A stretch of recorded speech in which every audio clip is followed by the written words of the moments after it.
There is a specific thing that happens when a show runs long enough. When the writers' rooms have cycled through enough people, when the network has applied enough pressure, when the show has been required to produce episode after episode after episode across decades of changing tastes and changing standards and changing understandings of what it is and what it's supposed to be. Eventually, the show makes mistakes. Not the small ones, not the kind that get noticed and apologized for by the second act. The big ones, the ones that make it into the permanent record, the ones that air on national television and get watched by tens of millions of people before anyone fully understands what has been put out into the world. The Simpsons has been on television since December 17th, 1989. 36 seasons. 788 episodes. It is the longest-running American animated series, the longest-running sitcom, and the longest-running scripted primetime show in the entire history of television.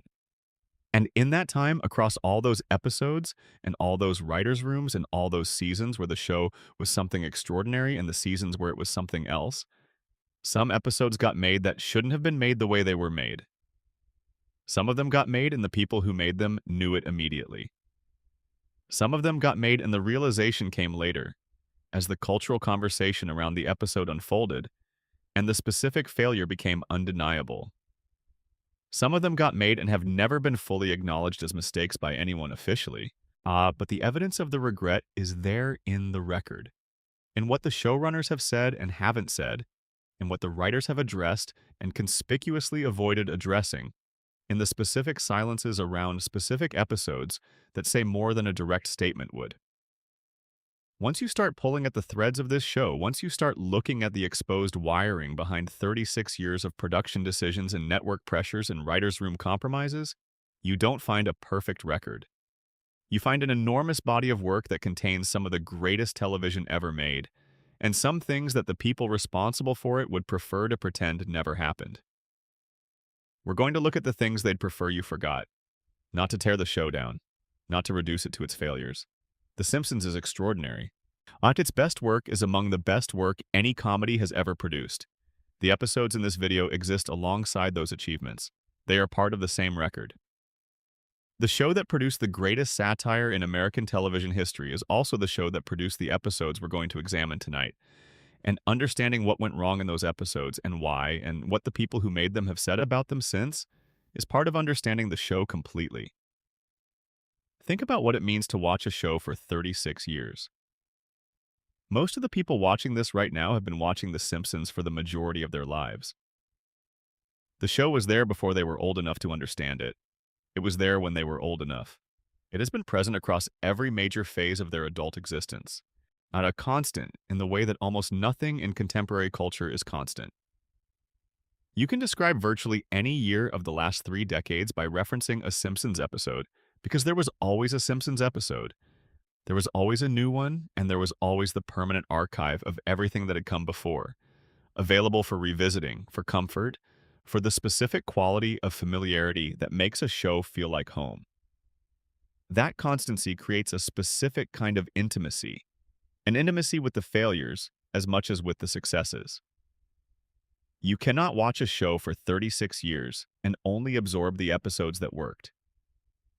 The ones that didn't work are in there too, part of the accumulated knowledge, part of the specific texture of the relationship you have with something in my matina you have been watching since childhood or adolescence or early adulthood or whatever phase of your life Springfield first arrived in.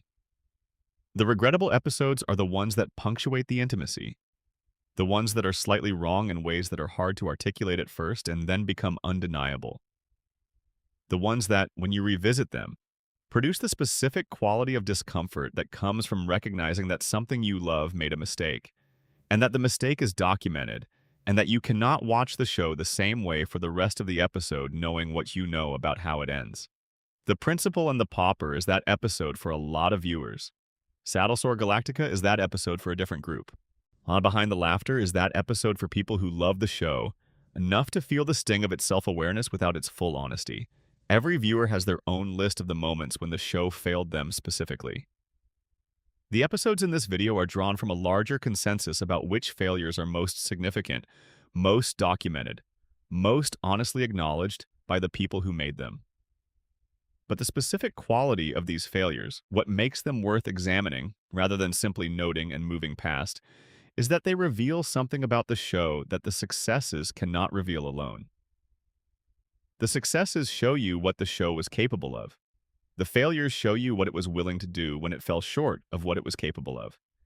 And what it was willing to do across 3 decades of failures of various kinds all tells you as much about the show's character and priorities and institutional culture as the greatest episodes in its run. So settle in. Get comfortable. Let the lights come down.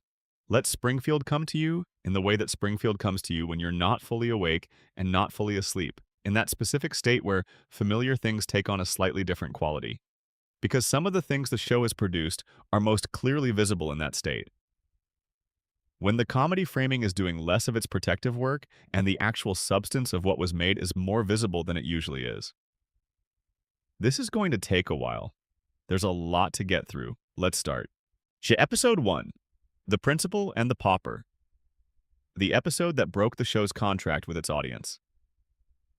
Start here because this is the one that professional critics, hardcore fans, the show's own cast members, and even some of the people who made it have consistently identified as the point of no return. The episode that most clearly divided The Simpsons into before and after. The episode that, more than any other single hour of the show's run, represents what can go wrong when a writer's room makes a clever decision without fully understanding what that decision costs. Season 9, Episode 2. The Principal and the Pauper. Aired September 28, 1997. The premise is this. Springfield Elementary holds a ceremony honoring Principal Skinner's 20 years of service to the school. A stranger arrives. He introduces himself as the real Seymour Skinner, a decorated Vietnam veteran who was captured as a prisoner of war and presumed dead. He survived.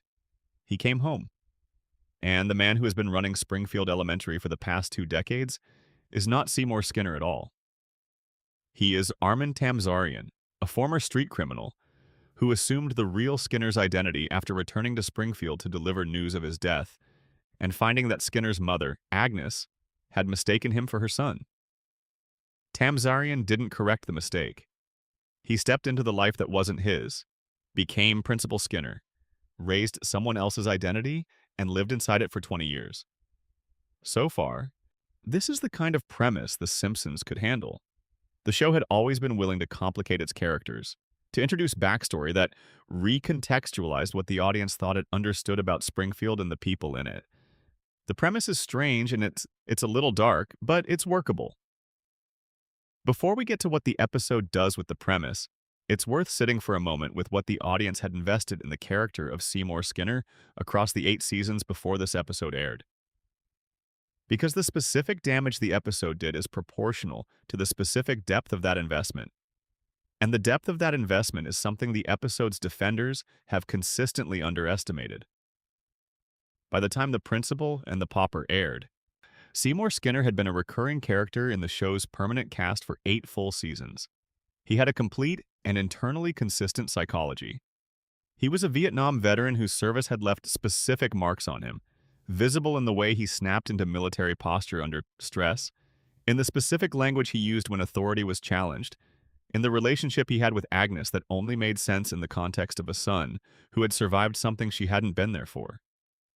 He had a history with Bart that was as richly developed as any antagonist relationship the show had built. He had an ongoing dynamic with Superintendent Chalmers that was one of the most reliable comic relationships in the show's secondary cast. He had been present in moments that mattered to the show's emotional record. In other words, but Seymour Skinner was not a blank. He was not a minor character whose history was thin enough to be rewritten without cost. He was a character in whom 8 seasons of consistent, cumulative storytelling had created a specific and recognizable person. The audience knew him, not in the way you know a protagonist, but in the way you know a supporting character who has been present consistently enough that you have absorbed their patterns and their history and their specific emotional texture. The Principal and the Pauper did not revise a minor detail of a minor character. It dismantled the complete history of one of the show's most fully realized secondary figures, and then asked the audience to pretend it hadn't. What the episode does with the premise is where the trouble starts. At the end of the episode, And after the revelation of Tamzarian's true identity and the return of the real Seymour Skinner, Springfield holds a town meeting. The real Skinner is present, Tamzarian is present, the truth has been fully exposed. And the town votes on what to do. They vote to keep the lie. The judge issues a legal decree that Tamzarian is the real Skinner. The actual Seymour Skinner, the war hero, the man whose identity was stolen, is tied to a railroad car and physically expelled from Springfield. The judge makes it explicitly illegal, under penalty of torture, to ever mention the truth again. The show frames this as comedy, as a satirical observation about how communities choose comfortable fictions over inconvenient truths. And structurally, as a piece of writing, there is something there. But the idea that Springfield would close ranks around its own mythology and exile the truth-teller is consistent with everything the show had been saying about the town for 9 seasons. But the way the episode executes the idea is where it falls apart.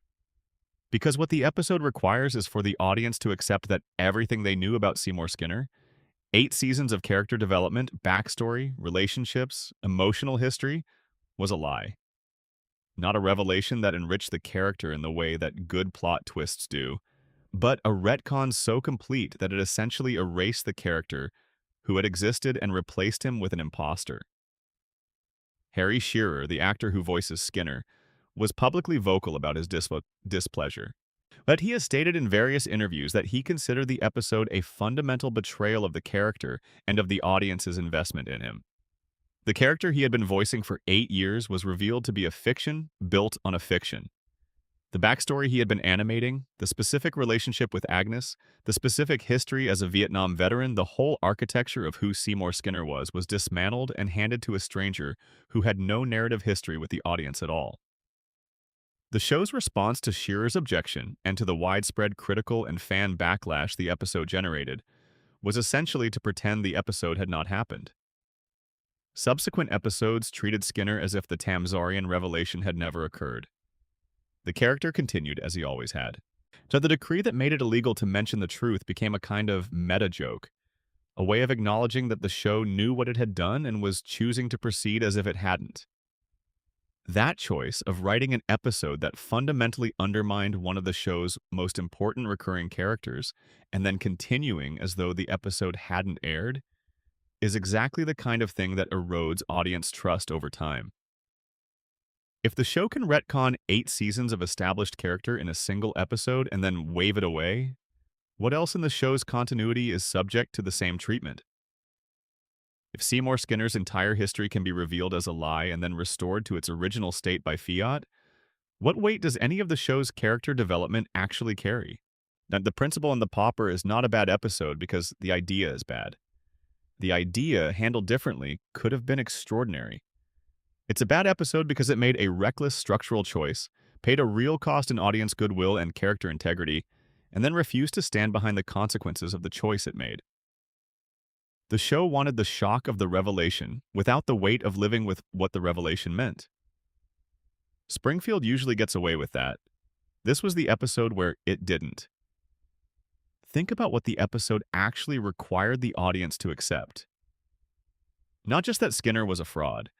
The show has asked the audience to accept improbable revelations before, and the audience has followed along. What this episode required was that the audience accept that the fraud was preferable to the truth, that the community was right to choose the imposter over the real person, that Armin Tamzarian's 20 years of performing Seymour Skinner constituted a more legitimate claim on the identity than Seymour Skinner's actual biological and biographical connection to it. This is not an obviously wrong idea. There is a genuine philosophical argument about identity and narrative and the relationships between people and the stories they occupy.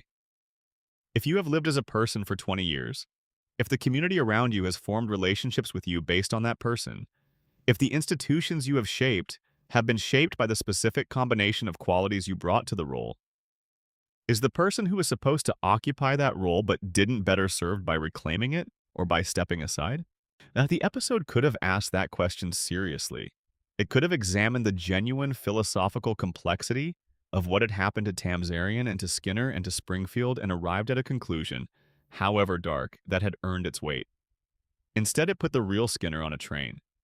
made it illegal to discuss the truth, declared the imposter the legal reality, and treated all of this as a joke.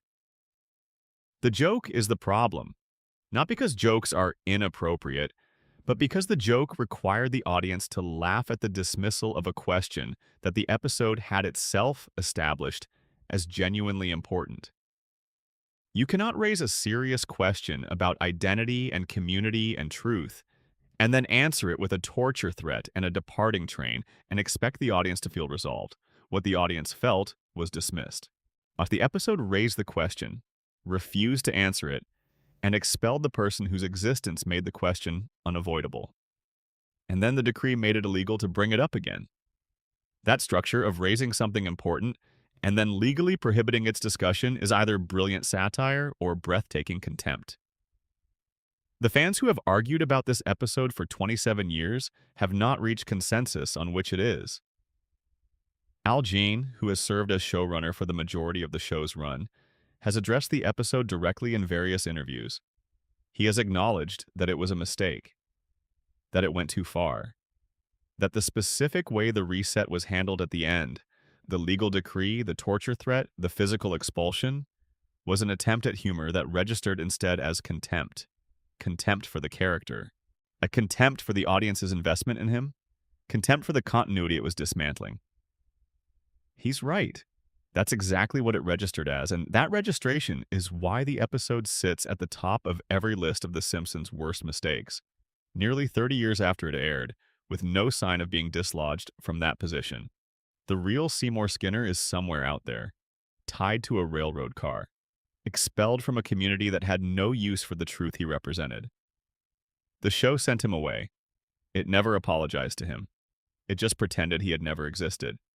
Which, given the episode's subject matter, is either deeply ironic or the most Springfield thing the show has ever done.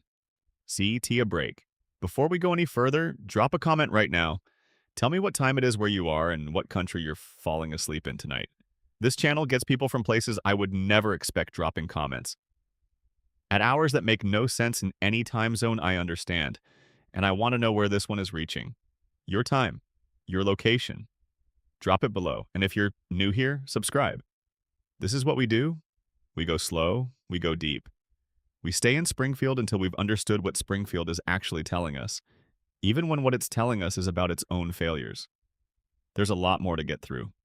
Episode 2, Homer's Enemy, the episode that punished competence and called it comedy.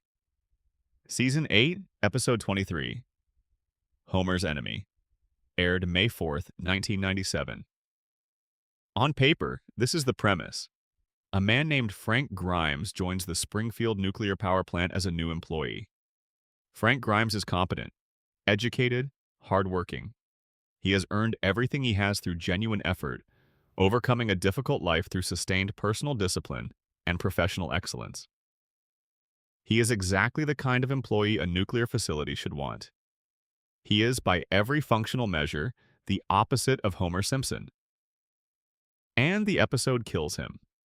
Not metaphorically, literally. Frank Grimes dies at the end of the episode, driven to a psychological breakdown by the systematic injustice of watching Homer Simpson stumble through a life that someone like Frank Grimes could never access. Homer lives in a comfortable home. Homer has a beautiful wife and 3 children. Homer drives a car. Homer has held a job at a nuclear facility for his entire adult life without ever demonstrating the slightest competence in any of its requirements. Homer is, by any external accounting, a successful American with a full life and steady employment, and a household that functions. Frank Grimes has worked twice as hard for half as much his entire life.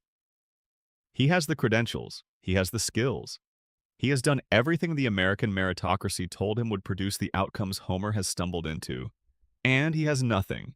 Yet he lives in a studio apartment between a bowling alley and a gas station. He eats his lunches in a bag. He has no family, no comfort, nothing that resembles the life Homer has accidentally accumulated. The episode builds toward Grimes's confrontation with this injustice and his eventual breakdown. He begins mimicking Homer's behavior, acting as stupidly and as carelessly as Homer acts, attempting to demonstrate the unfairness of a world that rewards Homer for the exact behavior that would destroy Grimes. He grabs electrical cables. He dies. The episode ends with Homer falling asleep at Frank Grimes' funeral while the mourners weep around him. The final line is Homer, half asleep, saying, "Change the channel, Marge." The mourners laugh. The episode ends. This is technically a brilliant piece of writing. The premise is airtight, as the character is drawn with precision, and the conclusion is as dark and as honest as any conclusion The Simpsons ever produced. Frank Grimes is the real world's response to Homer Simpson. He is what happens when you hold Homer's life up to genuine external scrutiny, when you bring a normal person's expectations of cause and effect into contact with the specific protected absurdity of the show's premise. And the episode kills him for it. The writers have discussed this episode in various contexts over the years, and the conversations around it are more complicated than you would expect. The episode is frequently cited by critics as one of the show's best, and the people who made it are proud of it. But the discomfort with what it actually does to Frank Grimes, the specific cruelty of the episode's logic, he has been part of the conversation around it since it aired. Here is what Homer's enemy actually says, if you follow its logic without the comedy framing protecting you. It says that the world Homer inhabits is specifically designed to reward people like Homer at the expense of people like Frank Grimes. That competence and effort and genuine professional seriousness are not just unrewarded in Springfield, they are actively punished. That the universe of the show operates in a way that would be genuinely nightmarish to inhabit if you were a person who expected consequences to follow from causes. Frank Grimes understands this. That's his tragedy. He understands it clearly, and clearly is the wrong way to understand it in Springfield. The people who survive Springfield, the people who live in it without going insane, are the people who cannot see it clearly.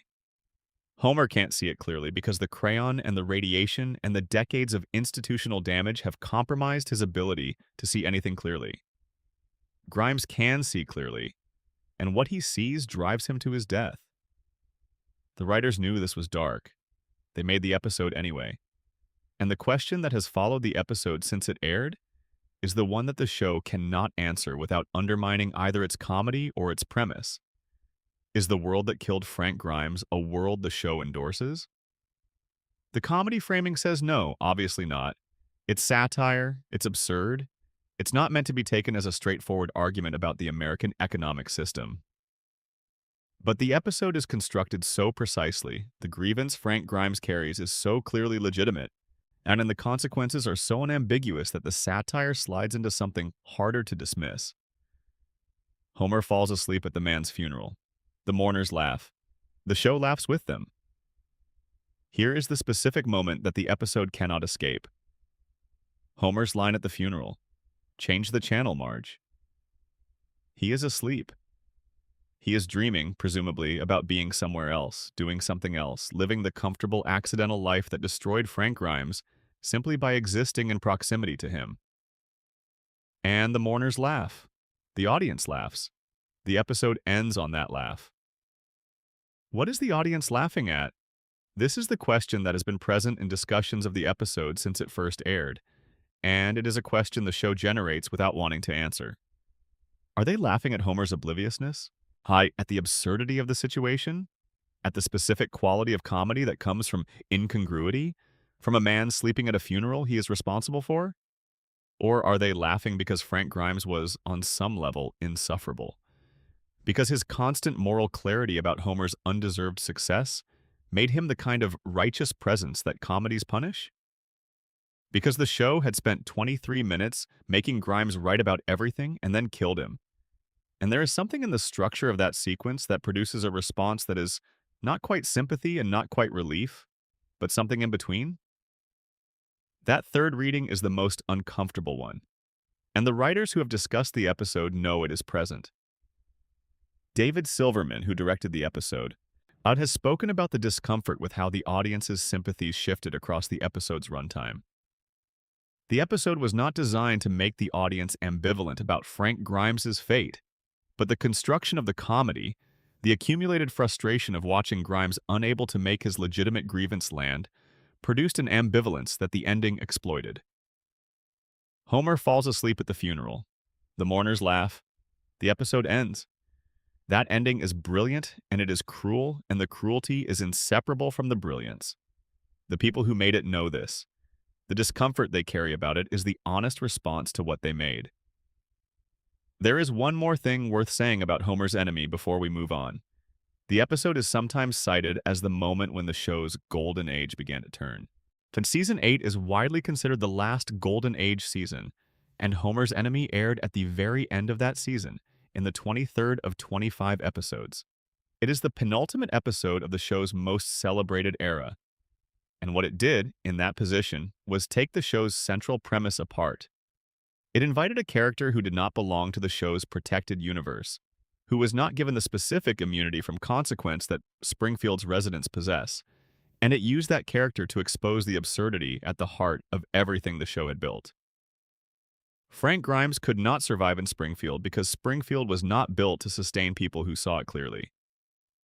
And at the end of season 8, just before the show crossed into the era that everyone now agrees was the beginning of its decline, it made an episode about that fact. It is possible to read Homer's enemy as the show's farewell to its own clarity, as a last sharp observation about what it had been doing for 8 seasons, delivered in the form of a character who died because he understood it. The show killed the person who saw clearly and laughed at the funeral and went into season 9, where the clarity began to soften and the Homer degradation started, and the specific quality of the golden age began its long, documented fade. Maybe that is a stretch. Maybe it is a coincidence of timing. But the episode that most honestly exposed what Springfield was and what it did to people who saw it came at the exact moment when the show was about to stop seeing itself that clearly. Frank Grimes deserved better. The show knew it and killed him anyway and laughed. Now, that's either the most honest thing The Simpsons ever did, or the cruelest. Depending on what day you ask, the writers seem to think it might be both. Episode 3, The City of New York versus Homer Simpson. And what happened to it after season 9, episode 1, The City of New York versus Homer Simpson. Aired September 21st, 1997. This episode is not on this list because of anything the show's creators said about it before September 2001. It is here because of what happened after, and what that event revealed about the specific kind of regret that can retroactively attach itself to content that was, at the time of its production, completely ordinary. The episode is a road trip story, and Homer's car is towed by Barney, who borrows it during a bender and ends up illegally parked at the base of the World Trade Center in New York City. Homer has to retrieve it. The episode features extended sequences set around and within the Twin Towers. Jokes about the buildings, visual gags using them as a backdrop, the specific way the show used real New York City geography as the setting for a family comedy adventure. The episode is fine. By the standards of season 9, which was already in decline relative to the golden age, it is a competent and often funny episode. There is nothing in it that was regrettable on the day it aired. Then September 11th, 2001 happened, and the show made the decision that this episode would not be rebroadcast. For years, The City of New York versus Homer Simpson was effectively removed from circulation. Now, it did not air in syndication. It was not included in certain international packages. The show, responding to the specific impossibility of airing footage of the World Trade Center as a comedy backdrop in the immediate aftermath of their destruction, quietly withdrew the episode. This is not a creative regret in the way that most entries on this list are. The showrunners did not make this episode and then realize they had made a mistake. They made this episode and then the world changed in a way that made the episode impossible to present as they had presented it. And they responded to that change in the only sensible way available to them. But the episode's history and what it reveals about the relationship between this show and the real world belongs in this conversation. Because The Simpsons, more than any other show in American television history, has been in a specific and ongoing relationship with American reality. It has been predicting it, reflecting it, satirizing it, and occasionally being overtaken by it in ways that no comedy should be required to manage. The City of New York versus Homer Simpson is the purest example of being overtaken. The show did nothing wrong, the world happened, and the show had to respond.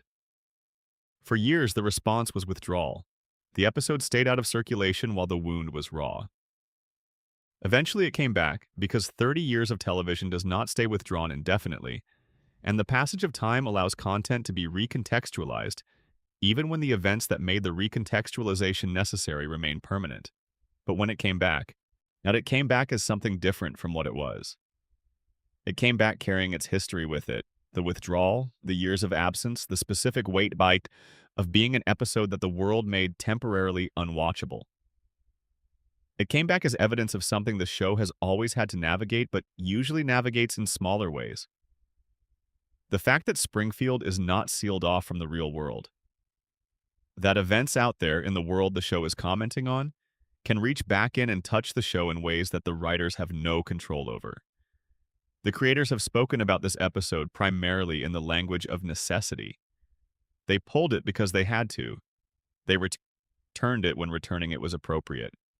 There is no creative regret attached to the episode's content. The regret, to the extent that it exists, is attached to the specific helplessness of having made something that the world then made complicated in a way that no amount of craft or intention could prevent. That helplessness is worth sitting with, because it is the specific quality of regret that distinguishes this episode from every other episode in this video. The other regrets in this list belong to the people who made the episodes. They are regrets about choices made, about decisions that produced outcomes the decision makers did not intend, or came to wish they could undo. The regret for this episode belongs to no one. It is the regret of a situation rather than a choice. Nobody chose to have the World Trade Center destroyed. Nobody chose to have that destruction make a comedy episode unwatchable. The episode existed. The event happened. The space between those two facts is not navigable through craft or intention. And yet the show had to navigate it, had to decide what to do with content that was perfectly ordinary when it was made, and had become something else entirely through no fault of its own. The withdrawal was the right decision. The return, when it came, was appropriate. But the process of making those decisions, the process of sitting with content you made in one context and asking whether it can exist in a changed context, is a process that produces its own specific discomfort. The showrunners who made those decisions have spoken about them with a kind of measured practicality that suggests the decisions were genuinely difficult even when they were obviously necessary. You cannot watch footage of the World Trade Center used as a comedy backdrop, in the immediate aftermath of their destruction, without the comedy being overwhelmed by what the buildings came to represent. That is not a failure of the comedy. It is the reality of what the buildings meant after September 11th and what that meaning does to any content that treated them as ordinary. The episode has returned. It can be watched now. But the question it poses about the permanence of creative work and the vulnerability of that work to real-world events remains open. Every piece of content made about a specific real-world location or event or person exists in a relationship with the world those things inhabit, and that relationship can change in ways the content cannot anticipate. The Simpsons made that episode in 1997. The world changed in 2001. The episode had to respond to a change it could not have prepared for. That is a different kind of regret from most of the episodes in this video. It is not the regret of people who made a bad choice. It is the regret of people who made a fine choice and then watched the world make that choice mean something they never intended. The episode exists in the permanent record of the show. It airs now. It can be watched. But it cannot be watched as the thing it was on September 21st, 1997, and it will never be that thing again. That is the specific and permanent cost of making content about the real world and then living long enough for the real world to answer back. Episode 4, Behind the Laughter, the episode that tried to end everything and succeeded at nothing. Season 11, Episode 22, Behind the Laughter, aired May 21st, 2000. By the time Behind the Laughter aired, The Simpsons had already passed through its golden age. The show that had produced the extraordinary run of seasons 3 through 8 was, by season 11, something noticeably different. The edges had softened. The precision that had made the earlier seasons remarkable had given way to something broader and louder and more willing to sacrifice character integrity for the sake of a bigger joke. The decline was real, and it was visible, and the fans had been documenting it for years. But Behind the Laughter was, in some sense, the show's response to its own decline. The episode is a mockumentary styled after the Behind the Music documentaries that were a major cultural fixture in the late 1990s, in which the Simpsons are presented not as animated characters, but as real people. A real family who built a television career out of their own dysfunctional domestic life and then watched it collapse under the weight of celebrity and internal conflict and substance abuse and the specific ravages of overexposure. The episode is intermittently very funny. The mockumentary format allows for jokes about the show from outside the show, observations about the show's own construction and history that could not be made within the normal narrative frame. There are genuine moments of inspired comedy. Now, the episode has its defenders, and they are not wrong. But behind the laughter is also the episode that most explicitly confronted the question that the show had been avoiding for years. What is The Simpsons, and how long can it go on? The episode ends on a note of strained optimism. The family reconciles. The show within the show continues. The implication is that everything will be fine, that The Simpsons will keep going, that the network would ensure that outcome regardless of anything else. The cynicism of that ending is the episode's specific failure. Not because cynicism is wrong, but because the show delivered the cynicism and then retreated from it. It set up the honest conclusion that a show running this long past its peak should probably stop, and then provided the network-mandated alternative. But consider what the episode was actually building. For 20-plus minutes, Behind the Laughter dismantles The Simpsons. It depicts the family as dysfunction elevated to industry. It shows you the mechanics of how a television show is made and what that production process does to the people involved in it. It is, at its best, a genuinely unsettling look at the commodification of a family's identity, at what it means for a family's private chaos to become public entertainment, at the specific damage inflicted on actual human beings by the machine of long-running television production. The episode understood that The Simpsons as a television property had outgrown anything that could be honestly called creative ambition. It understood that by season 11, the show was running on institutional momentum as much as on genuine creative energy. That it built an episode around that understanding. And then it did not have the honesty to follow the understanding to its end. The network renewal announcement, disguised as the episode's conclusion, is the show saying, "We know what this is, and we cannot say it. We can build the honest diagnosis, and we can make the honest case, and we can stand at the threshold of the honest conclusion, and then we have to step back." Because saying it completely, saying it in a way that did not provide the comfortable out of the reconciliation and the renewal, would have been genuinely dangerous. To the show, to the people who made the show, to the arrangement between the creators and the network that allowed the show to continue existing. So they stepped back. They gave you the diagnosis and withheld the prognosis. And the episode has been sitting in the record ever since as evidence of a specific kind of institutional cowardice. The kind that knows exactly what it is doing and does it anyway because the alternative is too costly. The writers who made this episode knew what they were making. They knew the show was declining. They made an episode about a declining show and then gave it a renewal announcement disguised as a denouement. That specific failure, making the honest diagnosis and then refusing the honest treatment, is what Behind the Laughter is actually about. Not the mockumentary format, not the jokes about the show's own history, the failure to follow the premise to its logical conclusion. Matt Groening has spoken about Behind the Laughter in ways that suggest complicated feelings about what it was attempting and what it achieved. The episode is too clever to be dismissed, too self-aware to be ignored, and not honest enough to be the thing it could have been. It sits in the show's record as a monument to the specific cowardice of a show that knew what it was becoming and chose not to say so completely. Episode 5. All Singing, All Dancing. The episode nobody remembers and everyone involved would prefer to keep it that way. Season 9, Episode 11. All Singing, All Dancing, aired January 4th, 1998. There is a category of Simpsons episode that does not inspire passionate hatred or intense critical analysis. It inspires something more deflating, indifference. To the sense that what you are watching is not actively bad so much as fundamentally hollow. A production that went through the motions without the animating intelligence that made the show worth watching in the first place. All Singing, All Dancing is the clearest example of this category in the show's history. The premise is a clip show built around musical sequences from previous episodes. Homer and Marge are home for the weekend when Snake, the recurring criminal character, takes them hostage and demands that they entertain him. They do so by recounting musical moments from the show's history. Snake reacts. The clips play. The episode ends. That's the episode. The specific problem with all singing, all dancing is not that it exists. Clip shows are a practical reality of television production, as they allow networks to air episodes without incurring the full production cost of new content. Every long-running show has produced them.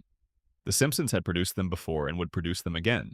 The problem is that All Singing, All Dancing was made during the season immediately following the show's golden age, at a point when the show's writers had access to 8 years of genuinely extraordinary material and chose to present that material through a frame so thin and so lazily constructed that it almost retrospectively devalued the moments it was supposed to celebrate.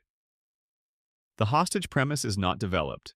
Snake is not characterized. There is no emotional or narrative arc to the episode. It exists as a delivery mechanism for clips and for nothing else.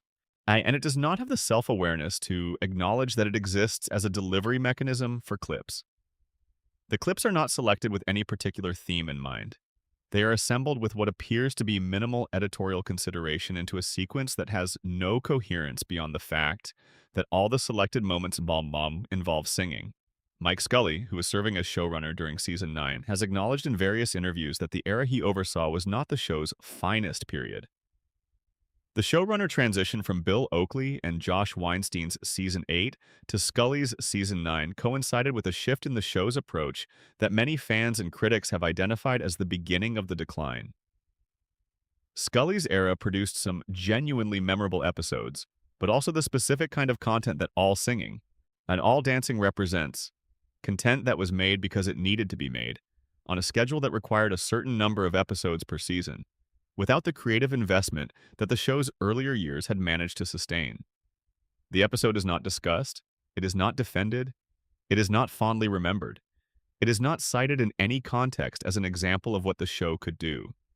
It exists in the record as evidence of what happens when production requirements outpace creative ambition. The people who made it don't talk about it. That silence is its own form of acknowledgement. But the silence around All Singing, All Dancing points toward something larger than the episode itself. It points toward the specific conditions that produce content like this. And those conditions are worth examining because they are the conditions that the show has been operating under for most of its run. A show that has been on the air for 36 years does not get to only produce content when the creative conditions are optimal. A show that airs 20-plus episodes per season does not get to wait until every idea is fully developed before committing it to production. The production schedule is a machine, and the machine requires feeding. And when the creative ideas are flowing freely and the writer's room is operating at its highest level, the machine produces extraordinary things. And when the creative ideas are not flowing freely and the production pressure is highest, the machine produces what All Singing, All Dancing represents. Not malice, not contempt. Malice. Not a deliberate decision to produce something bad. Just insufficiency. The specific insufficiency that results from running a comedy machine continuously for decades and occasionally having to run it on less than full creative fuel. The show's golden age seasons produced clip shows too. Look Back in Treehouse of Horror is a clip show with a framing device. The 138th episode Spectacular is a clip show. But those clip shows had something All Singing, All Dancing does not have. They had a point of view. They had something to say about the material they were presenting. They engaged with the show's history in ways that made the clip format feel purposeful rather than purely expedient. All Singing, All Dancing does not engage. It delivers. It puts the clips in front of you and asks you to appreciate them, and then it ends. Now, the hostage framing is not a perspective. It is a placeholder. Snake is not a character in this episode. He is a necessity. A reason for the clips to play that is just barely substantial enough to be called a premise. The show had 8 years of material to draw from when this episode was made. Some of the most celebrated musical moments in American animated television history were in that archive. The Planet of the Apes musical, We Do, Homer's Barbershop Quartet. The episode could have been a genuine celebration of the show's musical creativity, a thoughtful curation of what the show had built, a love letter to the specific kind of comedy that musical sequences in The Simpsons were capable of producing. Instead, it was a hostage situation with Snake. The people who made it don't talk about it. That silence is its own form of acknowledgement. Episode 6, Bart to the Future, the episode that was a joke and then wasn't. Season 11, Episode 17, Bart to the Future. Aired March 19th, 2000. This episode has become famous for a reason that has nothing to do with its quality as an episode, which is mediocre at best, and everything to do with a single background gag that the writers dropped into the story without considering what it would mean if the joke ever stopped being a joke. The premise involves a flash forward to the future in which an adult Bart is a washed-up musician and an adult Lisa is the President of the United States.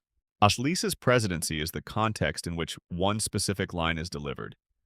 The previous president left the budget in terrible shape. The previous president is identified as Donald Trump. The episode aired in March 2000. Donald Trump had been publicly flirting with running for president since the late 1980s. The Simpsons' use of a Trump presidency as a background punchline was not a prediction in any mystical sense. It was an extrapolation, an extension of an existing cultural joke about celebrity and politics, and the specific American appetite for turning famous names into presidential candidates regardless of their fitness for the office. The writers were not seeing the future. They were reading the present and pushing it forward to its most absurd logical conclusion. So the absurd logical conclusion became the real-world outcome in November 2016. And suddenly the background punchline from a mediocre Season 11 episode became the most discussed moment in the show's entire history. Screenshots from the episode went viral.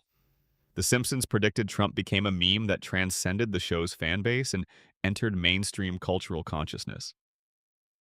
People who had not watched the show in 20 years were sharing clips of Bart to the Future as evidence of something uncanny, something prophetic, something that suggested the show possessed powers of cultural foresight that defied ordinary explanation. The writers' response to this sudden and enormous attention on an episode they had long since forgotten about was complicated. On one hand, the attention was welcome. On the other, now the attention was being paid to the wrong thing. The episode itself is not good. The flash-forward format is not particularly inventive. The jokes don't land as well as the show's best work. The Trump line is a throwaway, a background detail, a gag that the writers included as shorthand for a specific kind of American political absurdity and did not expect to revisit. Al Jean addressed the Trump prediction phenomenon directly in various interviews after 2016. His response was characteristically honest. If you produce enough content over enough years, some of it will line up with future events through simple statistical probability. The writers were not prophets, they were observers. They looked at American culture in 1999 and identified Trump's celebrity and his long-expressed ambitions as a natural endpoint for a specific trajectory the country was already on.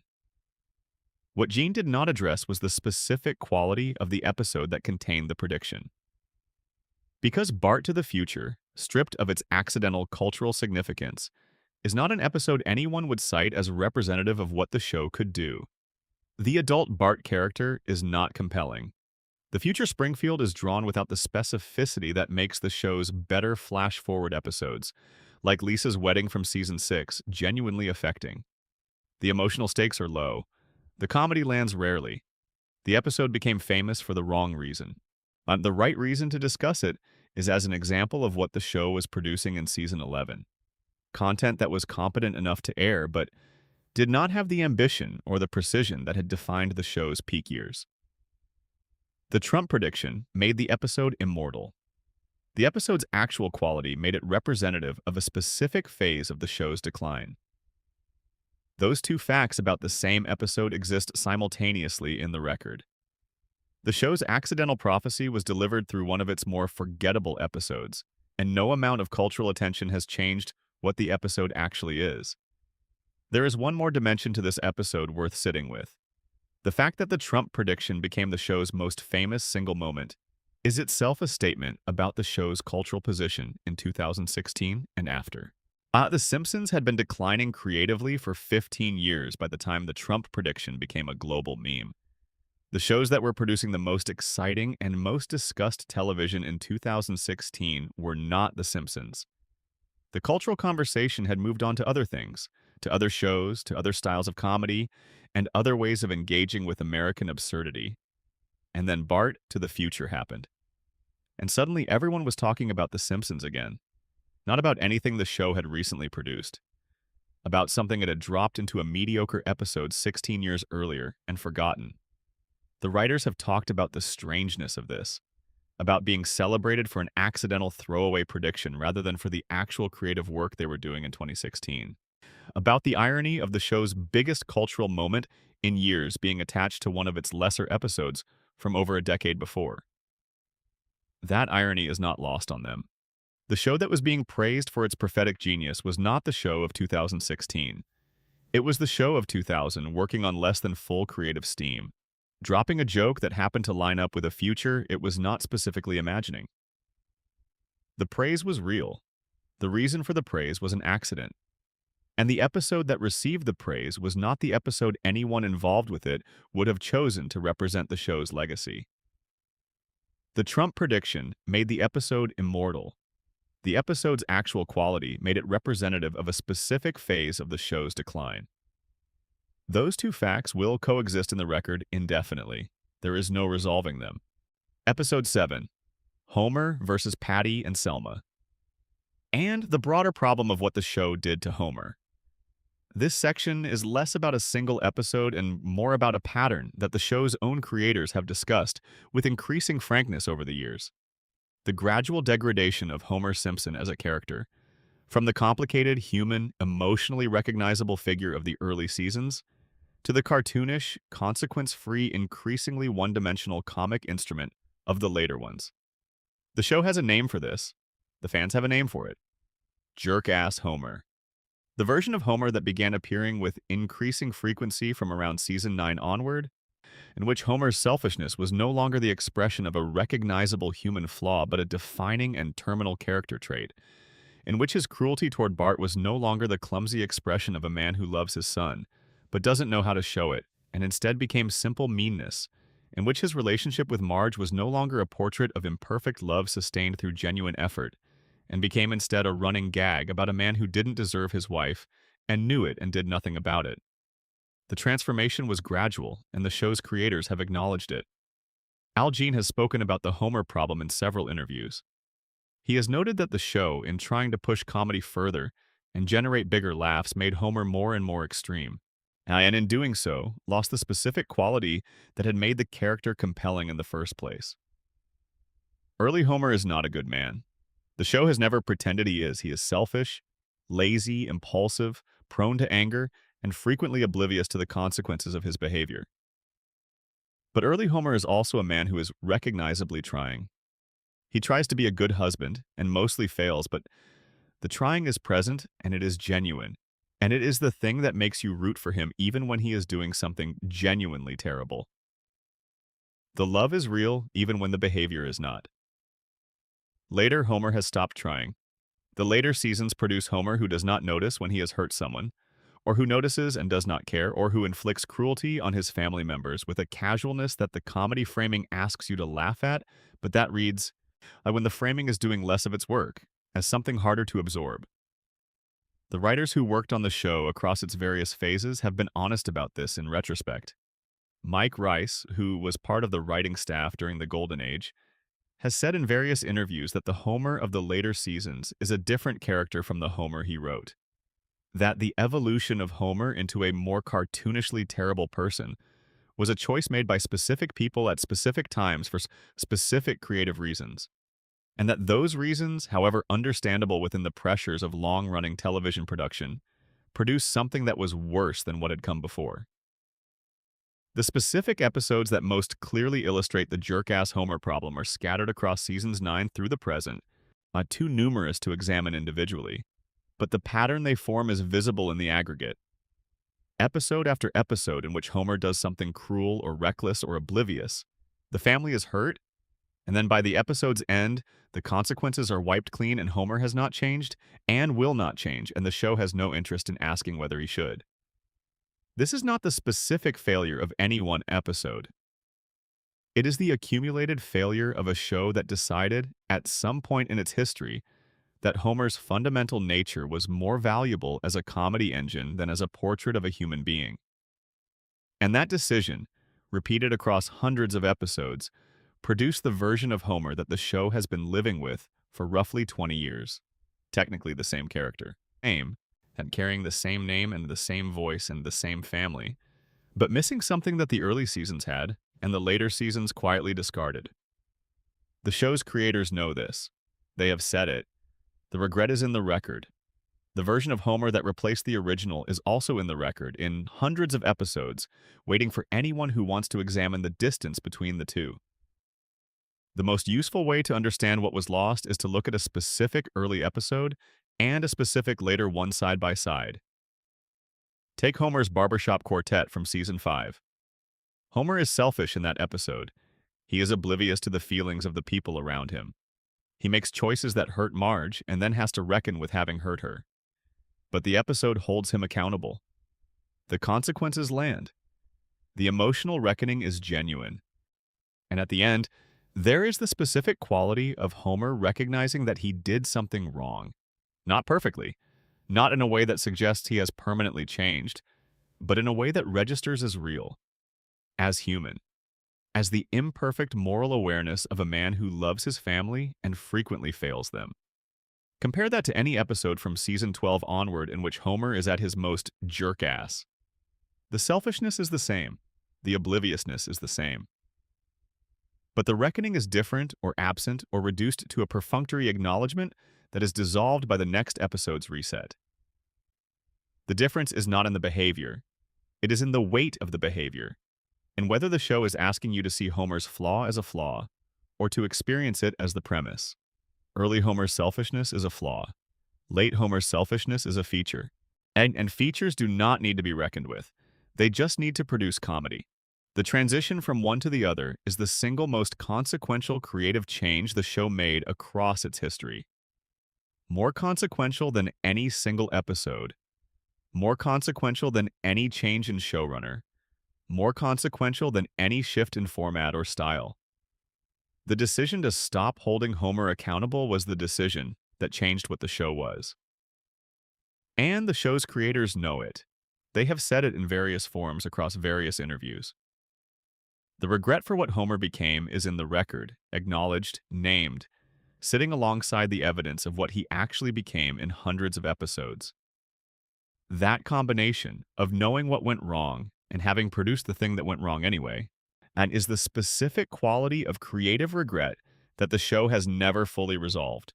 There is a coda to the Homer degradation story that belongs in this conversation, and it is the coda that the show itself provided in season 12 when it removed the crayon from Homer's brain and gave him briefly access to his full intelligence. That episode, HOMR, is not on this list as a regrettable episode. It is one of the show's better later era episodes. But what it does, and what the people who made it have discussed, is acknowledge the Homer problem from within the show's own fiction. The episode essentially diagnosed its own character by revealing that Homer's stupidity was not his natural state, but a condition, the product of a physical impediment that had been suppressing his cognitive function since childhood. Without the impediment, Homer was different, thoughtful, articulate, capable of understanding and being troubled by the world around him, and the episode resolved by putting the crayon back. By having Homer choose the damaged version of himself because the undamaged version was too painful to sustain in Springfield. The writers knew what they were doing with that resolution. They were acknowledging, through the specific language of the show's internal logic, that the Homer they had been producing since season 9 was not the Homer the show should have been producing, that there was a better Homer available, that the show had access to him and that the show was choosing not to use him, was choosing the comedy engine version over the human version, was making the same choice Homer makes when he puts the crayon back. The episode is the show confessing, not in the most oblique way available to it, that it knows what it has been doing to Homer and has decided to keep doing it anyway. The version of Homer that replaced the original is also in the record, in hundreds of episodes, waiting for anyone who wants to examine the distance between the two. The crayon is back in, the show made its choice. The regret is in the record alongside the choice.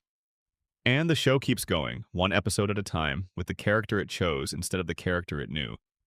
Episode 8, Stark Raving Dad, the episode that had to be erased. Season 3, Episode 1, Stark Raving Dad, aired September 19th, 1991.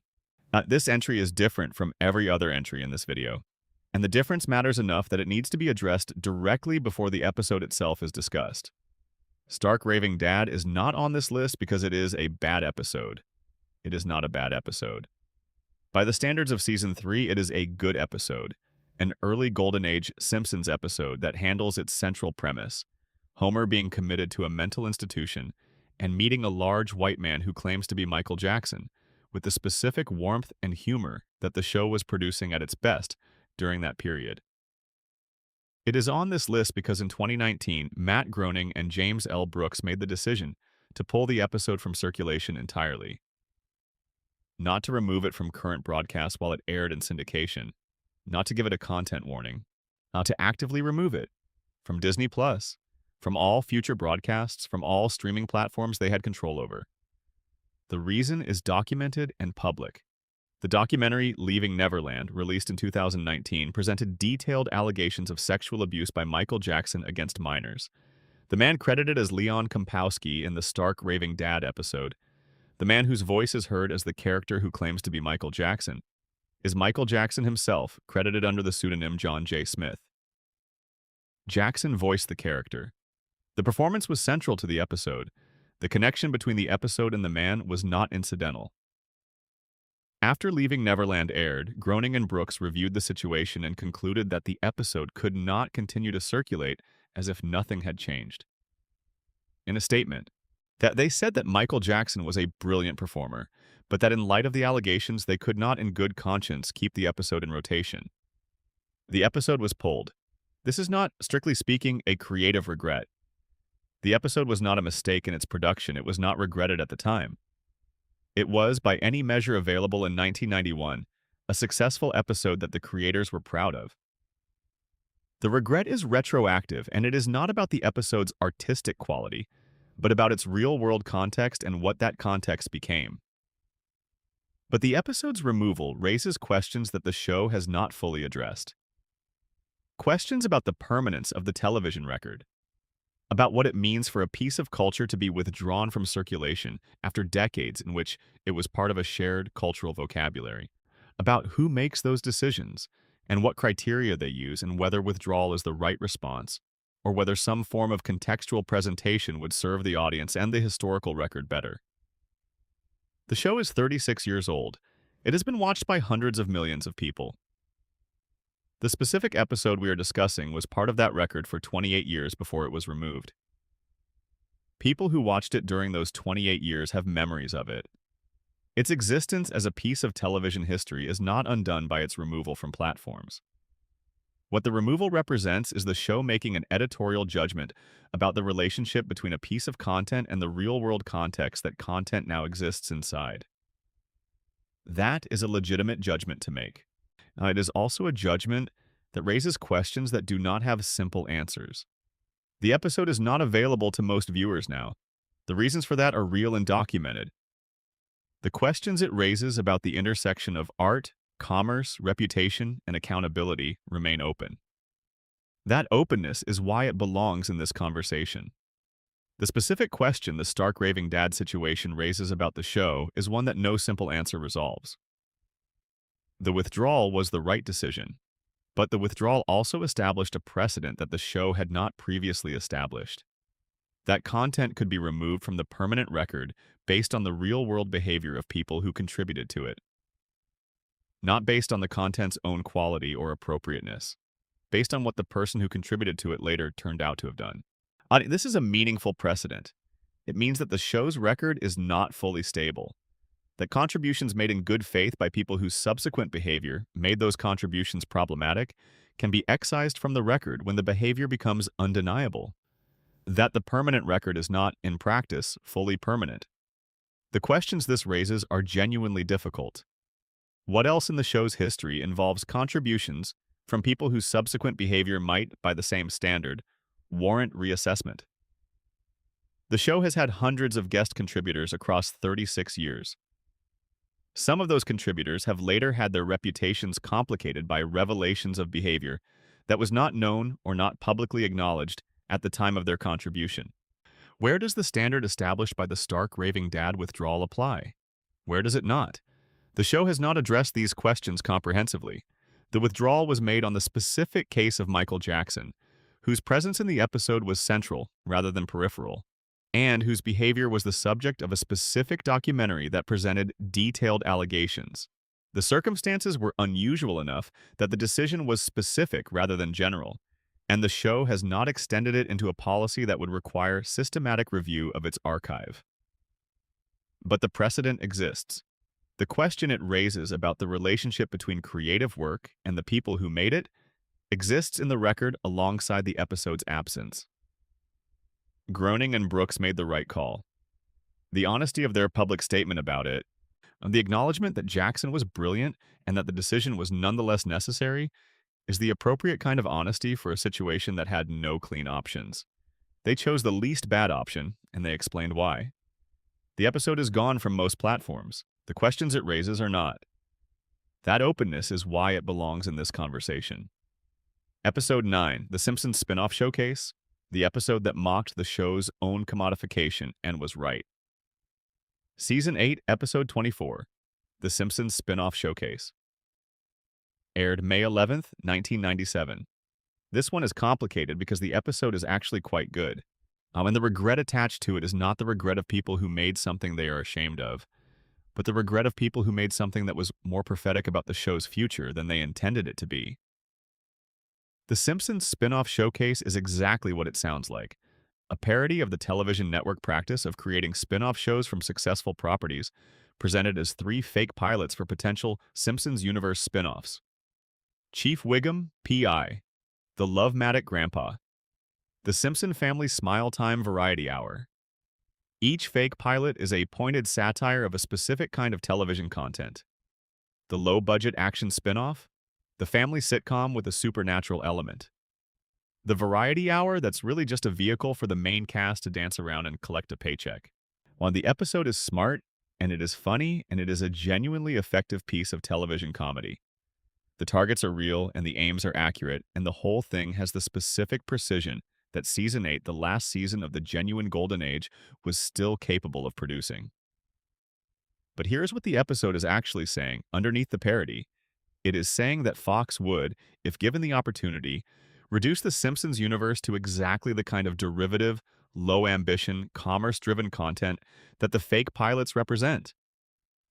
It is saying that the show's cultural value, its integrity, its specific quality, is constantly vulnerable to the commercial instincts of the network that broadcasts it.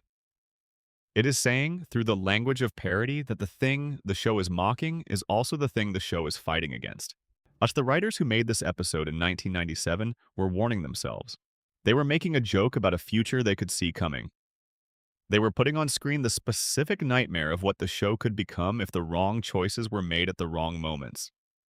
What has happened to the Simpsons universe since 1997 includes exactly the kind of expansion and commodification and brand extension that the spin-off showcase was parodying.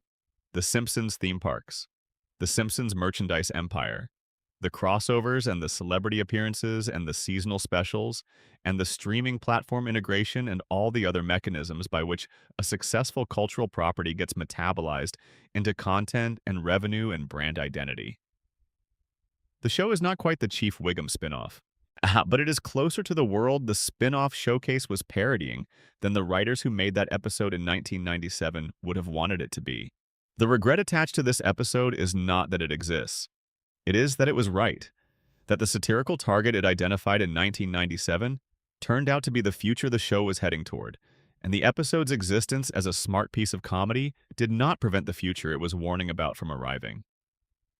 Think about what it means to build satire about something and then watch the thing you satirized come to pass. The writers in 1997 who made the Chief Wiggum PI fake pilot were not imagining that within 2 decades the actual show would be producing content that was functionally similar in its creative ambition to the content they were parodying.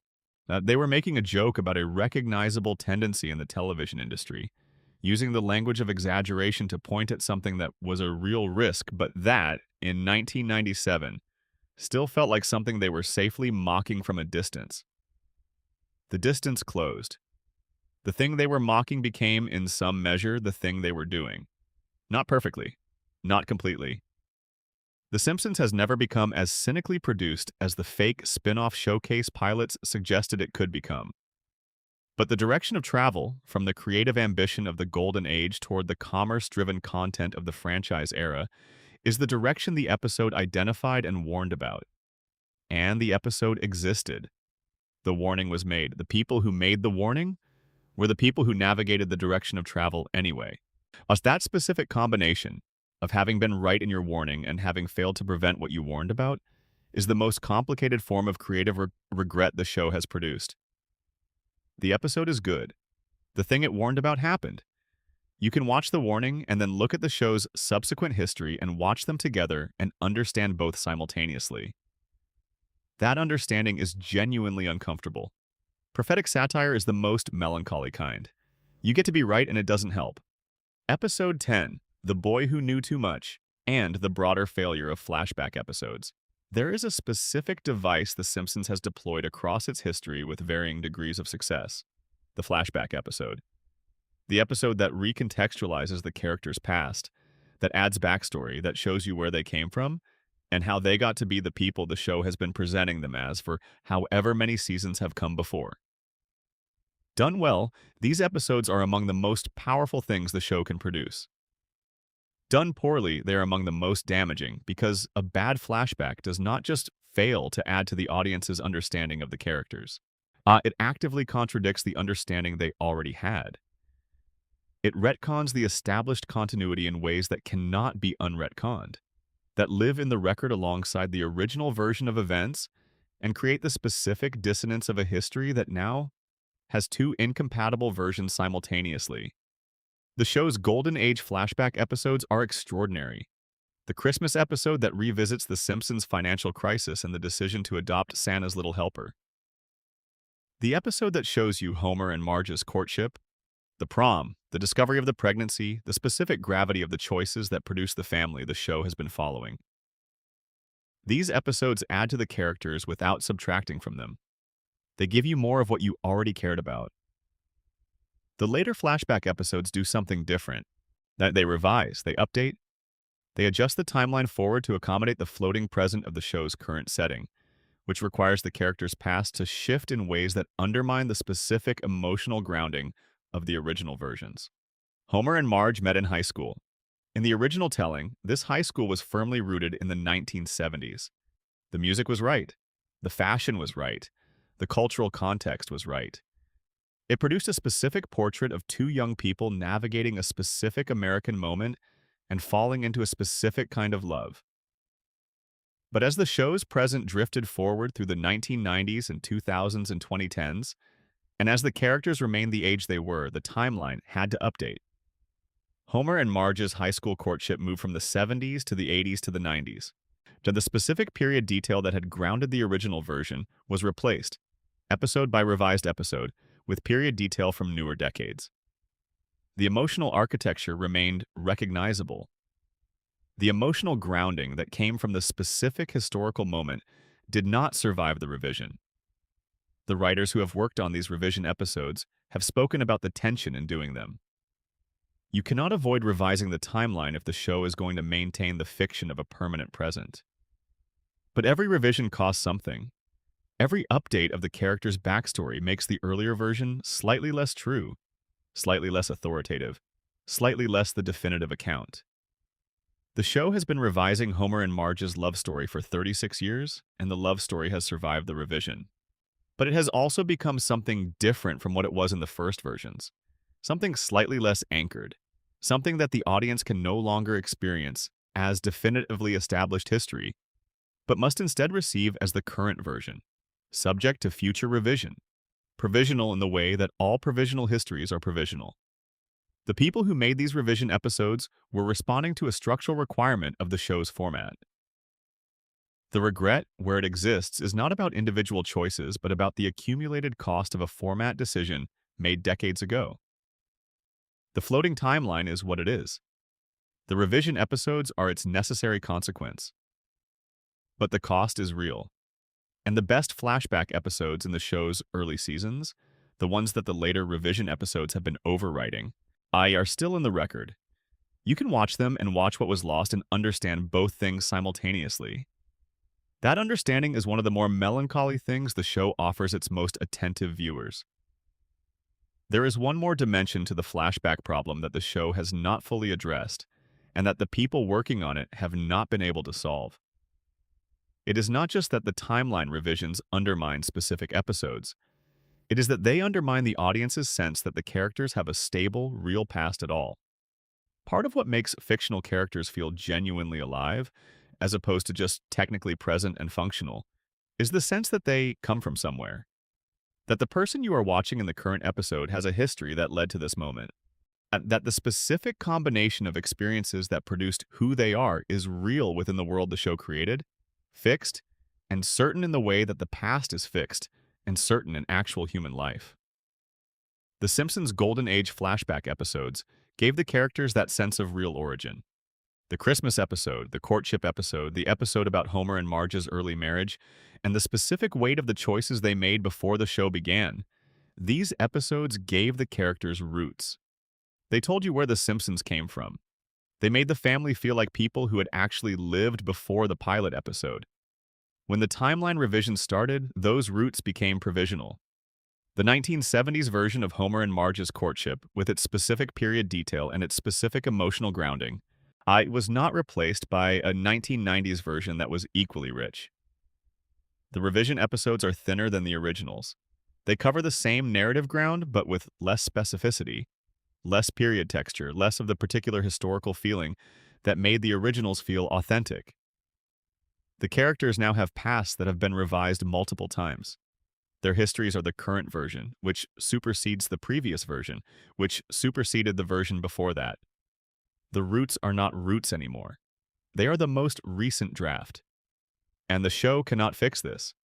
The floating timeline that requires the revisions is not going to be abandoned. The characters are going to stay the age they are.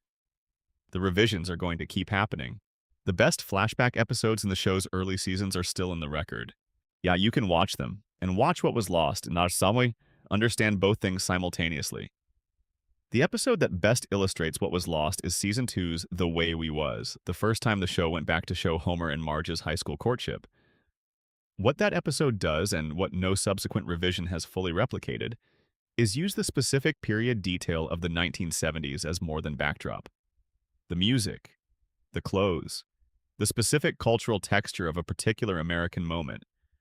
The way that texture produces the feeling of a world that existed, that was real, that the characters came from in a way that connected them to an actual time and place. The Way We Was gives Homer and Marge roots in the most literal sense. It places them in the 1970s and lets the 1970s be the 1970s fully and specifically, in a way that tells you something about who these people were before the show began. The Homer in that episode is not the Homer you have been watching. He is a younger version, recognizable but different, not yet shaped by everything that came after. And watching him become the Homer you know is an experience that requires the historical specificity the episode provides. No revision of that episode since has produced that experience. The 1990s versions and the 2000s versions cover the same narrative ground. They reproduce the love story. They maintain the emotional architecture. But they do not give Homer and Marge roots in the same way. They give them period detail as backdrop rather than as context. The costumes change, the cultural references update, but the feeling of a specific time and place that the characters genuinely came from does not survive the revision. Because the revision is always slightly provisional, always aware that it will need to be revised again. The floating timeline cannot be fixed. The cost it extracts cannot be recovered. The Way We Was is still in the record, the version with roots, and every subsequent version of that story is in the record alongside it. Progressively thinner, progressively less anchored, progressively more aware of its own provisionality. That understanding is one of the more melancholy things the show offers its most attentive viewers. Episode 11. Lisa the Simpson. The episode that told Lisa she was going to be okay and lied. Season 9, Episode 17. Lisa the Simpson. Aired March 8, 1998.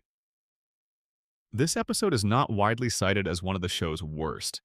It is not hated. It does not have the specific notoriety of The Principal and the Pauper or the specific complexity of the Stark raving dad situation. It is a mid-tier Season 9 episode that most casual viewers have probably forgotten and that most hardcore fans remember only vaguely. It belongs in this conversation because of what it does to Lisa Simpson and because of what the people who made it may not have fully understood about what they were doing. Now, the premise: Lisa notices that she seems to be getting dumber. She is alarmed by this. She investigates and discovers what she believes is the Simpson gene, a genetic trait that causes all male Simpsons to lose their intelligence as they age, while female Simpsons remain smart. The episode ends on a hopeful note for Lisa. She is going to be okay. The gene doesn't affect her. She will retain her intelligence and her potential and everything she has been working toward. The resolution is warm, and it is meant to be reassuring. Lisa has been anxious, and the anxiety has been relieved. And the episode sends her and the audience to the end credits in a state of quiet comfort. Here is the problem. The resolution is false.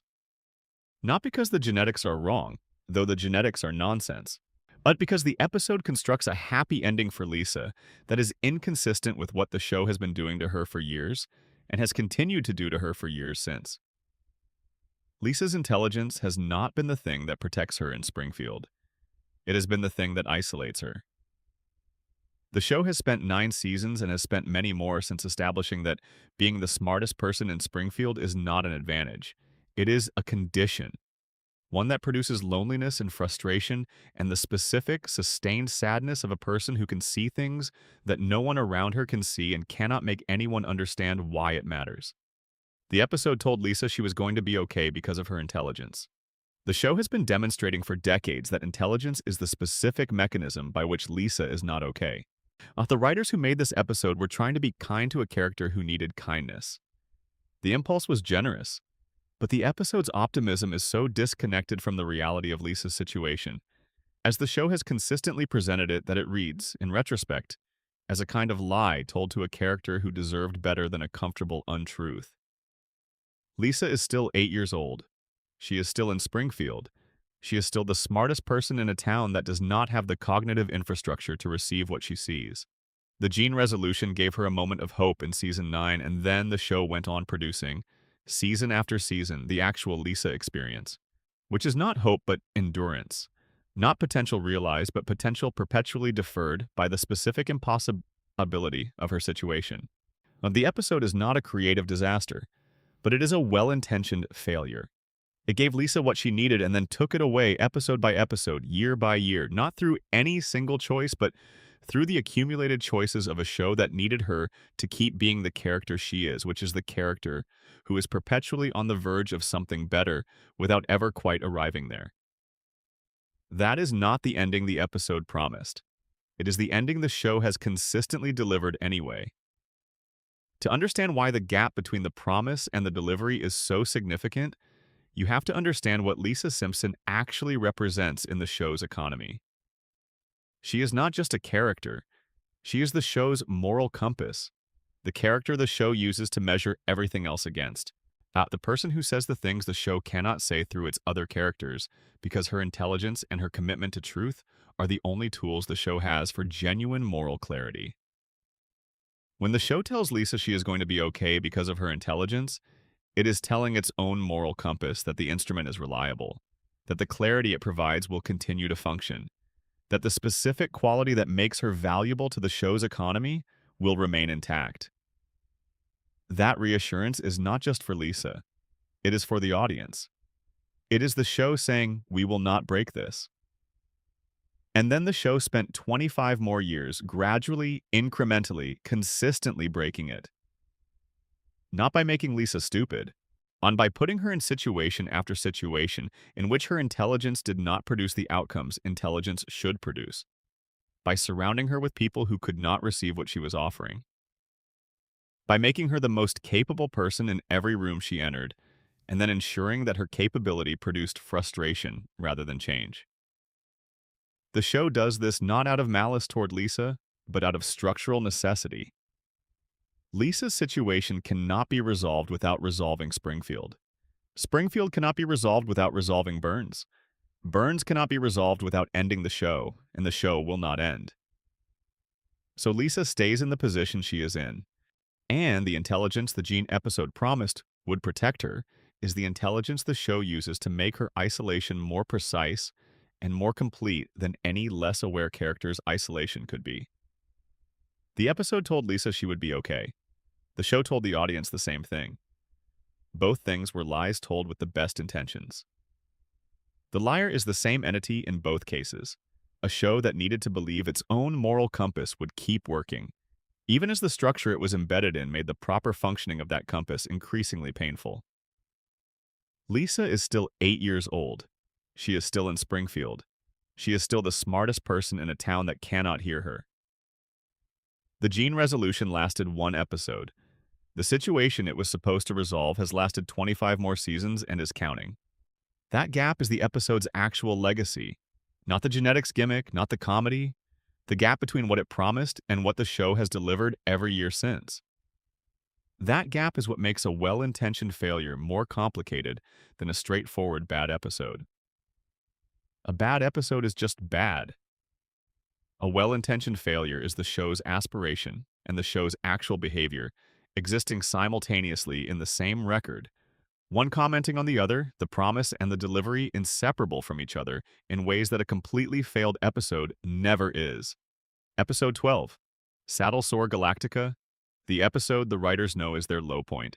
Season 11, Episode 13, and Saddle Sore Galactica, aired February 6, 2000. Some episodes end up on lists like this one through the gradual accumulation of critical consensus. Fans argue about them over years, the discourse develops, and eventually a rough agreement emerges about where the episode stands in the show's history. And then there are episodes like Saddle Sore Galactica, where the show's own writers, in the DVD commentary for the episode, describe it as one of the worst episodes they ever made, and explain, in some detail, why. The premise: Homer adopts a horse that was going to be put down after a career as a diving act. He trains the horse to be a racehorse. The horse starts winning. The other racehorses' jockeys, who turn out to be magical underground trolls, threaten Homer. Homer defies them. The horse wins. That's Saddle Sore Galactica. Thus, the writers in the DVD commentary essentially apologize for the episode. They describe the process by which the script was developed as a series of escalating poor decisions, each one making the next one worse, until the whole thing had traveled so far from anything resembling a coherent or purposeful piece of storytelling that the best option available was simply to get through it and move on. The magical underground jockeys are the specific element that the commentary singles out. Nobody who worked on the episode can quite reconstruct the logic by which the magical underground jockeys ended up in the script. They were added at some point in the development process, and nobody stopped them from being added, and by the time they were animated and voiced and incorporated into the episode. But removing them would have required starting over entirely. The episode aired. It was watched by millions of people. It was reviewed, and the reviews were not kind. And then the DVD commentary happened years later, in which the people who made it said on record that they knew it was terrible and could not fully explain how it came to be. This level of creative honesty from a show's own production team is unusual. Most shows, when they produce content they are not proud of, simply decline to discuss it extensively. The Saddle Sore Galactica commentary is different. It is the show's clearest direct acknowledgement that a specific piece of work was a failure, delivered by the people responsible for the failure, on the record. That directness is actually one of the more interesting things about the episode's legacy. Now, the willingness to say on a DVD commentary, years after the episode aired, "We know this was bad. Here is approximately how it happened," and we are sorry is a form of accountability that the show has not consistently applied to all its failures. The magical underground jockeys were a mistake. The people who made them said so. The episode is in the record. The acknowledgement is in the record alongside it. That combination of failure and honest self-examination is more than most bad episodes ever get. But the Saddlesore Galactica DVD commentary deserves more than a mention, because what it actually reveals about the production process is unusually illuminating. The commentary does not read as a polished retrospective assessment of where the episode went wrong. It reads as people trying, in real time, to reconstruct a creative process they do not fully remember and cannot fully defend. There are long pauses. There are instances of people disagreeing about when specific decisions were made. There are moments where someone starts to explain why a choice was made, and then trails off because the explanation is insufficient, and everyone in the room knows it. This is not the sound of people performing humility for the audience's benefit. This is the sound of genuine bewilderment. The writers who made Saddlesore Galactica are genuinely unsure years later how it happened. The episode exists in the record as a mystery to its own creators as much as to the audience. Understanding why this is possible requires understanding what the production process for a long-running animated comedy looks like at speed. 20-plus episodes per season. Multiple episodes in various stages of production simultaneously. Writers working on scripts while animators are finishing the episode from 4 scripts back.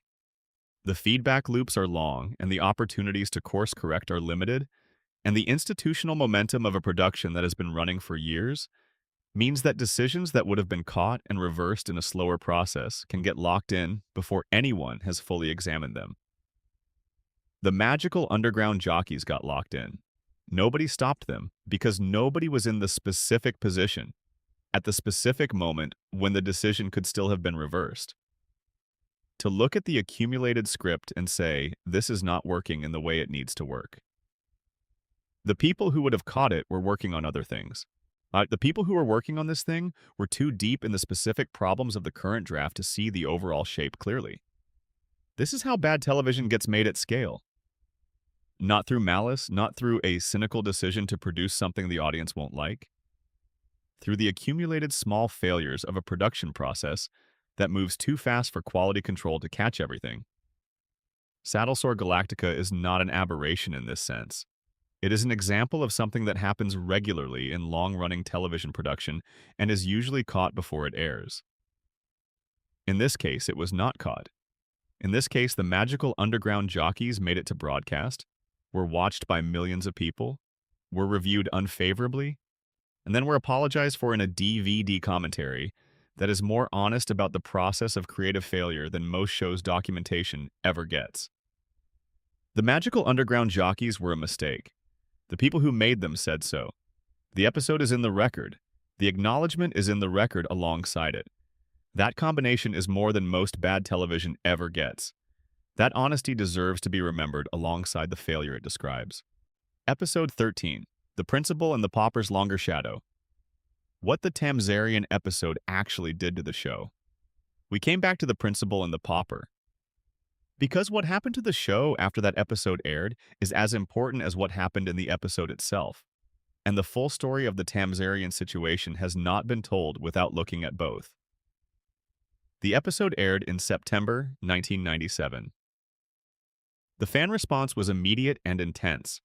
This was during a period when the internet was becoming a significant venue for television fandom, and the Simpsons fan communities online in 1997 were vocal and organized and deeply invested in the show.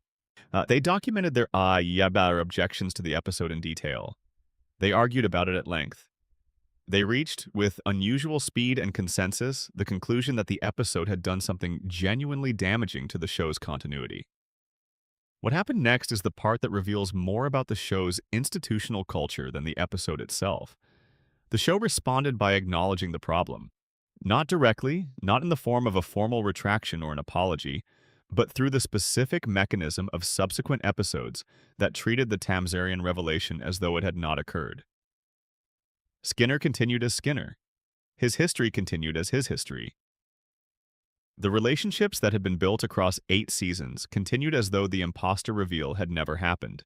As the decree that made it illegal to mention the truth about Tamzarian became a running gag, a way of acknowledging at a meta level that the show knew what it had done and was choosing not to undo it, but also not to live with its consequences. The decree is the show saying, at the same time, I did this, and I am not going to fix it, but I am also not going to pretend it was a good idea. That double move, the acknowledgement without correction, is a specific kind of institutional response to creative failure that the show would return to across the following decades. When the show made mistakes, when it produced something that damaged its own continuity or betrayed its audience's trust in some measurable way, the response was rarely direct correction. It was usually a combination of proceeding as though the mistake had not been made and acknowledging the mistake in ways that were too oblique to constitute a genuine reckoning. The Tamzarian situation set the template for this approach, and the approach has been applied to enough subsequent failures that it has become recognizable as the show's default institutional response to its own mistakes. This is worth understanding because it shapes how you read everything else in this video. The episodes we are examining were not just individual failures. They were failures that the show responded to in specific ways, and those responses tell you as much about the show's culture and priorities as the failures themselves. What the Tamzarian episode established was a precedent. You can do something damaging to the show's continuity, acknowledge that it was damaging, and continue. The continuity bends. The audience adjusts. The show goes on. That precedent has been the foundation of the show's approach to its own mistakes for nearly 30 years. Whether it should have been is a question the show has never fully engaged with. Let's be specific about what the precedent actually cost. The Tamzarian situation established that character continuity in The Simpsons is negotiable. That an 8-season investment in a character's history and psychology and relationships could be retroactively revised without the revision being treated as a permanent change. That the show could effectively say, what we showed you before was wrong. Here is the correct version, and also the correct version is the wrong version. And we are going back to the wrong version because the correct version is inconvenient. This is not a trivial thing to establish. Character continuity is one of the primary mechanisms through which an audience forms attachments to a long-running show. When you watch a character for 8 seasons, you are not just watching a collection of comedic situations. You are watching a person develop, or at least you are building a model of that person in your mind. And that model is based on the accumulated evidence of what the character has done and said and experienced across those seasons. The model is what you care about. The model is what you return for. When the show introduced the Tamzarian revelation and then reversed it, it told the audience that their model of Seymour Skinner was wrong, that the model had been built on false information, and then told them to rebuild the model using the original false information because the true information was being legally suppressed. The model was undermined twice in the same episode, and then it was expected to remain functional for another 27 years of subsequent episodes. The audience has largely complied. The model of Skinner that most viewers carry forward is the one that ignores the Tamzarian revelation, the same model they had before the episode aired. The reset worked in the sense that it produced the intended outcome. Skinner continued, the character continued, the show continued. But the reset also produced something the show did not intend. It produced a low-level awareness and engaged fans that the show's continuity was provisional, that any investment in a character's established history was an investment in something that could be revised or reversed at any moment, for any reason, without the revision necessarily being permanent. That the show could do to any character what it did to Skinner, reveal their history as a lie and then pretend it didn't. This awareness is not articulated explicitly by most viewers, but it is present in the specific quality of engagement that long-term fans of the show's later seasons bring to character-based storytelling. A slight detachment, a slight reluctance to invest too deeply in any new piece of character information. A sense that the show's history is less reliable as a foundation for genuine emotional engagement than it once was. The Tamzarian episode cracked that foundation in 1997. While the crack has never been fully repaired. That precedent has been the foundation of the show's approach to its own mistakes for nearly 30 years. Whether it should have been is a question the show has never fully engaged with. Episode 14. When You Dish Upon a Star. The episode that lost the show. Celebrity Cooperation Season 10, Episode 5. When You Dish Upon a Star. Aired November 8, 1998. The Simpsons built a significant part of its cultural standing during its golden age on its ability to attract major celebrities for guest appearances. This was not universal in 1990s television. Getting a legitimately famous person to appear on an animated sitcom required the animated sitcom to be something that legitimately famous people wanted to be associated with. The early seasons of The Simpsons were exactly that. The guest appearances they produced, Elizabeth Taylor voicing Maggie's first word, Michael Jackson voicing Leon Kompowski, Patrick Stewart voicing a Stonecutters leader, were events. They were discussed. They meant something about the show's cultural position. When You Dish Upon a Star is the episode that, more than any other, damaged the show's ability to maintain that position.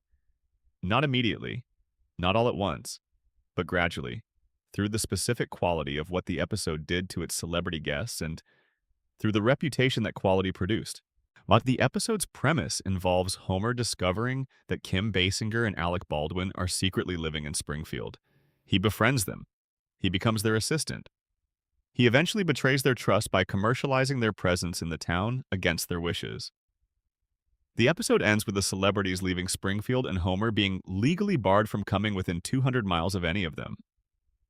Ron Howard also appears in the episode. The problem is not that the celebrities are portrayed unfavorably. Celebrity mockery was part of the show's comic vocabulary from the beginning. The Simpsons was never reverent toward fame. The problem is that this episode is not smart about it.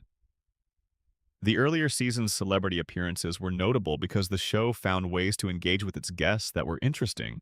That said something about the celebrity's public persona. That felt like genuine creative engagement with who these people were and what they represented. When You Dish Upon a Star is not smart about it.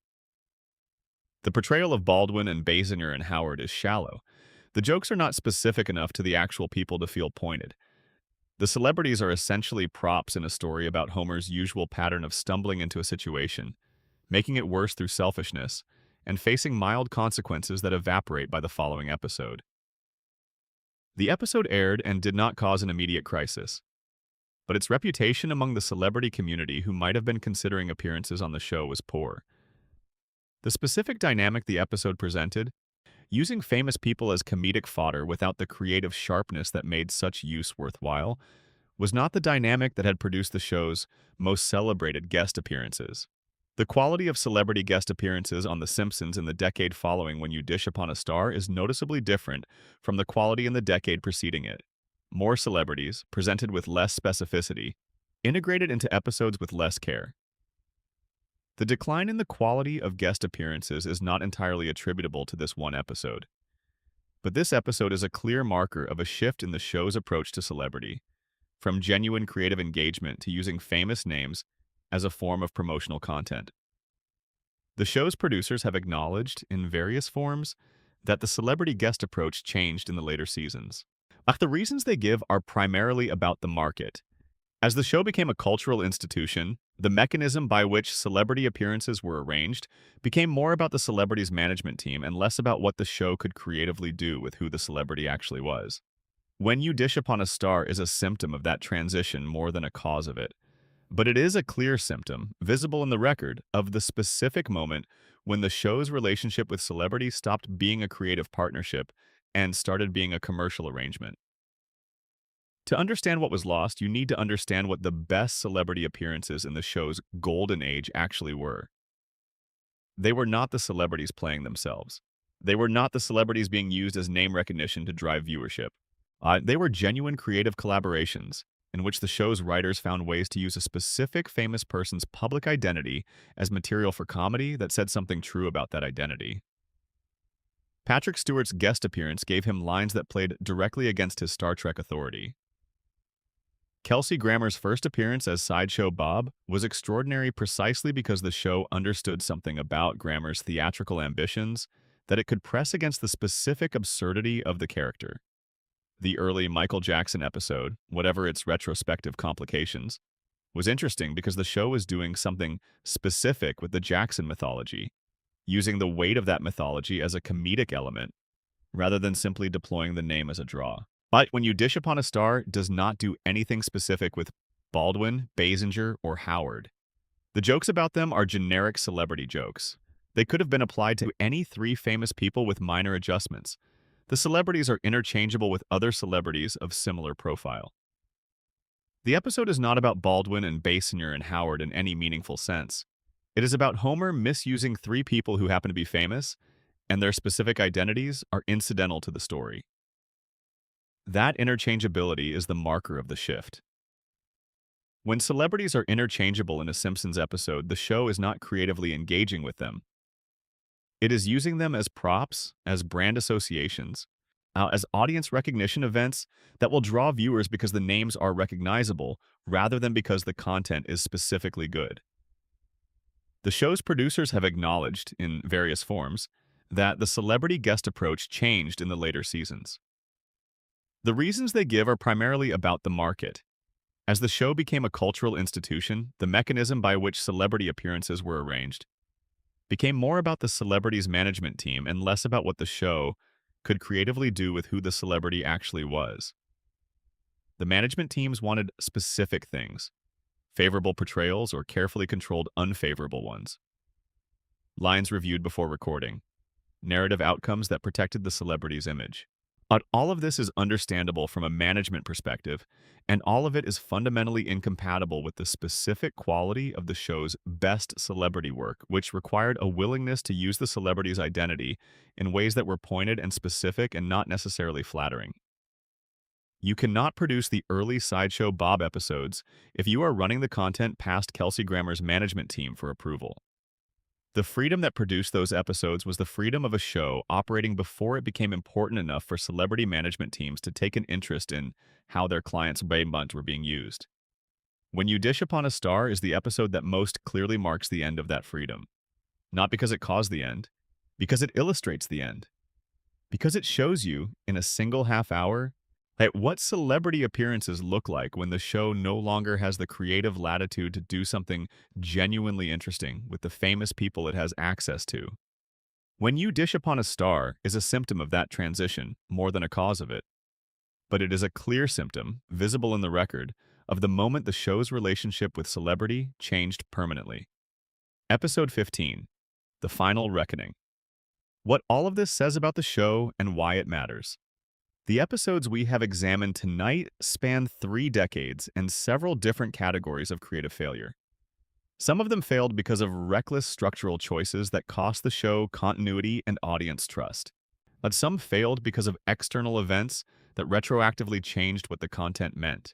Some failed because of production pressures that outpaced the creative ambition required to make them worth making. Some failed because the people who made them were trying to do something honest and did not have the courage to follow the honesty to its full conclusion. And some of them, a few of them, failed in ways that the people responsible for them have acknowledged directly and with genuine honesty in DVD commentaries and interviews and public statements that are part of the record alongside the episodes themselves. That last category is the most interesting one. The show has produced enough content over enough years that failures were inevitable. No television production of this scale and duration operates without them. The question that separates The Simpsons from other long-running shows is not whether it has failures, but how it relates to them. The relationship with failure matters more than the failure itself. A show that has the honesty to identify what went wrong and the willingness to say so on the record has done something important, regardless of whether the honesty comes too late to repair the specific damage. Saddle Sore Galactica aired. The magical underground jockeys were animated and voiced and broadcast to millions of viewers. The DVD commentary did not undo any of that. But the DVD commentary exists, it is honest. It is the people responsible for the episode saying, "Without the protection of institutional distance, we made this and we know it was bad, and here, approximately, is how it came to be."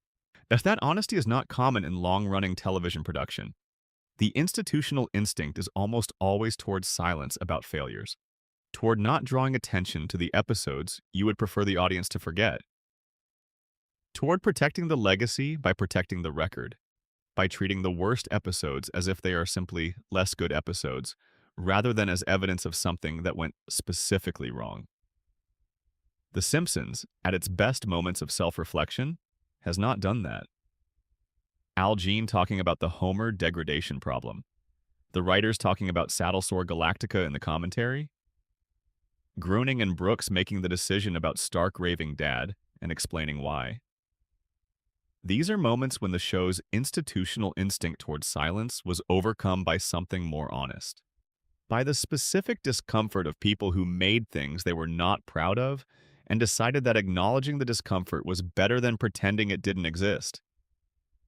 What the show's relationship with its own mistakes reveals about the show's relationship with its own identity is this. The Simpsons has always known what it was capable of. The Golden Age writers knew they were making something extraordinary. The later writers knew, in most cases, when they were not. The distance between those two states, between the show at its best and the show at its diminished, isn't invisible to the people inside the production. It is visible to them, it is felt. The regret that attaches to these episodes is real, documented, expressed in various forms across various contexts. The regret exists because the standard exists. But you can only regret falling short of something if you remember clearly what it felt like to reach it. The writers who talk about Saddle-Sore Galactica with embarrassment are writers who remember what it felt like to be in a room where every script decision was good, where the story logic was airtight, where the character motivation was earned, where the jokes were specific and the emotion was real and everything was working the way it was supposed to work. They remember that feeling, and they compare it to the feeling of the episode where the magical underground jockeys appeared. And the comparison is embarrassing. That embarrassment is healthy. It is the appropriate response to the specific distance between what the show was at its peak and what it produced at its lowest. And the willingness to express that embarrassment on the record, now in DVD commentaries and interviews and public statements, is the show being honest about itself in a way that most long-running productions never manage. The show's relationship with its own mistakes is also a portrait of the specific economics of long-running television. A show running for 36 seasons does not have the luxury of producing content only when the conditions are right. The machine runs. The episodes get made. Some of them are extraordinary, and some of them are not, and most of them are somewhere in between. And the show that is honest about all three states is closer to the truth about what long-running television actually is than the show that presents itself as consistently excellent across its entire run. The Simpsons is not consistently excellent across its entire run. No show that has run for 36 years is. The show that produced the extraordinary run from Season 3 through Season 8 is the same show that produced The Principal and The Pauper and Saddle-Sore Galactica and Behind the Laughter and every other episode we have examined tonight. The extraordinary and the failed exist in the same record. They were made by the same people or by people who came after those people and were trying to live up to what those people had made. And the gap between the trying and the achieving is where the regret lives. The show's relationship with its own mistakes is complicated. There is the official response, the public statements, the showrunner interviews, the DVD commentaries, in which specific failures are acknowledged with varying degrees of directness. And there is the informal response, encoded in the show's continuing behavior, in the way subsequent episodes proceed as though certain prior episodes had not happened. In the specific institutional culture of a production that has been running for 36 years and has had to develop, over that time, its own mechanisms for managing the weight of its own history. What the episodes in this video have in common is that they exist at the intersection of creative ambition and creative failure, in the specific space where a show that is capable of extraordinary things made choices that produced something less than extraordinary, and had to find ways to live with those choices in the record. The show is still running. The people who made these episodes, the ones who are still alive, are still associated with it in various capacities. The legacy of the show is built on the best of what it produced. But the record contains the rest too. The Tamzarian Decree, the magical underground jockeys, the episode that killed Frank Grimes and laughed at his funeral, the episode that told Lisa she would be okay and then spent 25 more seasons demonstrating the opposite, The episode that pulled back from the honest ending and gave you the network renewal announcement dressed up as a denouement. The voice that was removed from the archive because of what the man behind it turned out to have done. The episode that couldn't be broadcast for years because the world changed in a way that made comedy impossible. To the character who was degraded season by season, until the person who voiced him for 20 years looked at what was on the page and recognized it as something different from the thing he had agreed to voice. All of it is there, in the record, alongside the best work any animated comedy has ever produced, sitting without apology in the same catalog. These are not anomalies in the show's record. They are part of the record. Understanding them alongside the show's greatest achievements is understanding the show completely. Not as the idealized version of itself that its best work represents, but as the actual thing. A 36-year production made by human beings under real pressures in real time, capable of extraordinary work and also, sometimes, of the specific failures that this video has been cataloging. But the creators who have spoken honestly about these episodes deserve credit for that honesty. It is harder to say on the record that you made something you are not proud of than it is to say nothing. The silence around most television failures is not an accident. It is institutional self-protection. The willingness to break that silence to say in a DVD commentary or an interview that a specific episode was a mistake, and here is approximately how it happened, is the kind of honesty that makes a long-running show's history legible rather than just celebratory. And the episodes themselves, even the worst of them, tell you something about the show that the best episodes cannot tell you alone. They tell you about the pressures that a long-running production operates under, about the way creative ambition erodes over time under the weight of weekly production requirements, about the specific vulnerabilities of a comedy that is also, in its better moments, something more than comedy, and what happens when the something more is not present and the comedy has to carry everything alone. The comedy cannot always carry everything alone. Saddlesore Galactica is what happens when it tries to. When the story logic is not there and the character motivation is not there and the specific intelligence that made the show's best work extraordinary is not there, and the comedy is asked to fill the space on its own, what you get is a horse and some underground jockeys and an apology on a DVD commentary years later. The show has been running for 36 years. Yeah, it has produced some of the greatest television comedy ever made. It has also produced the episodes we have spent this video examining, and those episodes are part of the same record, made by the same institution, representative of the same show in its different states. Both things are true. The show is both of those things simultaneously. The record contains the whole of it. And somewhere in Springfield, Homer is still going to work every morning at a nuclear plant with 342 safety violations, and Marge is still in the kitchen, and Bart is still 10 years old, and Lisa is still playing her saxophone in a town that cannot hear what she is trying to say, and Principal Skinner is still Principal Skinner, even though we know he isn't, and the tire fire is still burning in the background of every exterior shot. And the crayon is back in Homer's brain, and Frank Grimes is dead, and Troy McClure is somewhere the show stopped looking, and all the episodes we examined tonight are sitting in the record alongside the best work this show has ever produced. Equally permanent, equally part of what the show actually is. The show goes on. It always does. Whether it should is a question the show raised in Behind the Laughter in 2000 and declined to answer honestly. The answer is still out there, somewhere in the record. The show just keeps not saying it. But the people who made these episodes have said things. In commentaries and interviews and public statements, the regret is documented. The acknowledgement is there. Not always complete. Not always honest enough to be called a full reckoning, but present, available. A part of the record alongside the failures it describes. That combination of great work and acknowledged failure and the ongoing institutional effort to manage the distance between the two is what The Simpsons actually is at 36 years.